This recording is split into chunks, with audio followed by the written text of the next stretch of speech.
Stress or emotional eating is the practice of consuming large quantities of food in response to feelings instead of hunger. If you are experiencing high levels of stress, you may make bad choices regarding the foods you consume.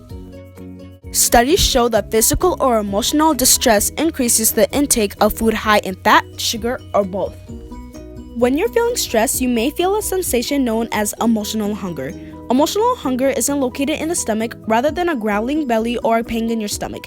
You feel your hunger as a craving you can't get out of your head. This can lead you to consume unhealthy amounts of fat and sugar-filled foods. Once ingested, fat and sugar-filled foods have a feedback effect that inhibits activity in the parts of the brains that produce and process stress. While overeating unhealthy foods is the biggest reason why people become overweight, overeating isn't the only stress-related behavior that can add pounds. What you eat can greatly influence your mood and how you are feeling at the given time. Improving your diet can help give you positive feelings, clearer thinking, more energy, and calmer moods. A good diet can lead to a good mental health. Breakfast being the most important meal of the day, what you eat in the morning will affect how you feel for the rest of the day. Start your day right by eating some fruit and drinking some orange juice as opposed to having a toaster waffle or a big bowl of sugary cereal. Making sure your blood pressure isn't too high or too low is also important. Eat enough to keep your blood sugar steady. This will keep you energized and happy. Lastly, making sure you're consuming the proper amount of carbs can affect how you feel. When high carbohydrate food isn't weighed down by the presence of protein or fat, they allow an amino acid called tryptophan to flood your brain where it morphs into serotonin, a neurotransmitter that boosts mood and curbs food cravings. There are a number of foods you can eat that will both improve your mood as well as help you feel better physically and mentally. While it may not be good for you in large quantities, studies show that consuming dark chocolate in moderation can stimulate the production of endorphins in your brain that increase your mood. It also contains serotonin, which acts as an antidepressant. Folate, a B vitamin found in beans, citrus, and dark green vegetables like spinach, have been known to affect neurotransmitters that impact mood.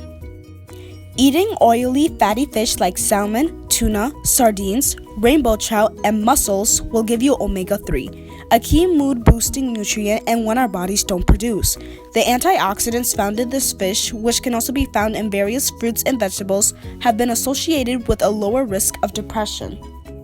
A study of 3,500 men and women reported eating a diet rich in whole foods in the previous year were less likely to report feeling depressed than those who ate lots of desserts, fried foods, processed meats, refined grains, and high-fat dairy products. A little snack tip: if you're hungry for a snack, instead of eating a bag of pretzels, try a bag of baby carrots. Instead of eating a pack of Starburst, try eating a bowl of strawberries. As stated earlier, eating foods high in sugar to escape a bad mood is called emotional eating. To avoid this and thinking before you eat something is called mindful eating. An easy way to learn how to eat mindfully is to follow the steps on the mindful eating cycle. The first step is to consider why you eat. Do you eat because you are hungry, or do you eat because you are bored or sad? The next step is to consider when you eat. How often do you eat? Are you able to decide the difference between physical hunger and head hunger? The third step is to consider what you eat. Are you eating enough fruits and vegetables on a daily basis? Are you afraid of losing control when eating certain foods? The fourth step is to consider how you eat. Do you eat quickly, barely tasting your food? Would you be able to enthusiastically describe the last meal you ate to someone? The fifth step is to consider how much you eat. Are you hungry before you start eating? Do you know when to stop eating? The final step is to consider where you invest your energy after eating. Are you active constantly throughout the day, or do you tend to sit around in front of the screen more often than not?